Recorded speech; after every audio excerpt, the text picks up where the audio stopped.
خبر شامل کرتے ہیں کراچی سے۔ پلازہ تھانہ کی حدود ڈی ایم سی آفس میں چائنیز کنٹریکٹر کے لاکر سے چوری کا ٹاپ سین۔ پولیس نے صرف 24 گھنٹوں کے اندر لاکر سے 5,45,000 چوری کرنے والے ملزم کو گرفتار کر لیا۔ ملزم چائنیز کنٹریکٹر کا آفس بوائے ہی نکلا۔ آفس بوائے پچھلے 3 ماہ سے کام کر رہا تھا اور کمرے کی ایک چابی اس کے پاس جبکہ 2 مزید چابیاں 2 دیگر چائنیز نیشنلز کے پاس تھیں۔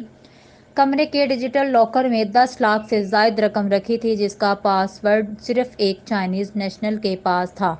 یوسف پلازہ پولیس نے شبہ ہونے پر آفس بوائے محمد محسن کو انٹروگیٹ کیا تو محسن نے سب کچھ سچ بتا دیا۔